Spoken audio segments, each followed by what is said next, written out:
बिस्मिल्लाहिर्रहमानिर्रहीम। अस्सलाम वालेकुम guys, after so long channel पर वापस आ गए हैं एक नई खुशखबरी के साथ। तो जैसे कि आपको ये तस्वीरें देख के नज़र आ ही रहा होगा कि हमने अल्हम्दुलिल्लाह न्यू पिज़्ज़ा शॉप स्टार्ट कर दी है जिसका नाम है MG's पिज़्ज़ा पॉइंट। सो हैदराबाद के जो मेरे व्यूअर्स हैं उनके लिए बहुत ही ज़बरदस्त अपडेट आ गई है। सो होप सो आप ऑर्डर करेंगे और लाइक भी करें, फॉलो भी करें, कमेंट भी करें और डिस्क्रिप्शन में लिंक दिया हुआ है, जाके जल्दी से फॉलो करते हैं और शेयर करते हैं। और जैसे ही पिज़्ज़ा मतलब कि स्टार्ट होगा आपको सारी अपडेट मिलती रहेंगी इंशाल्लाह। तब तक के लिए मिलते हैं और आगे आपको पिज़्ज़ा की अपडेट्स भी मिलती रहेंगी, मीन्स के कैसे स्टार्ट होगा, कब से स्टार्ट होगा, लेकिन एक दो हफ्ते में स्टार्ट हो जाएगा। So thanks for watching, don't forget to subscribe.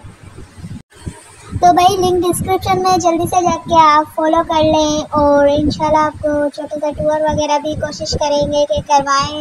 जल्दी से जाके फॉलो कर लें और शेयर भी करें, सपोर्ट भी करें।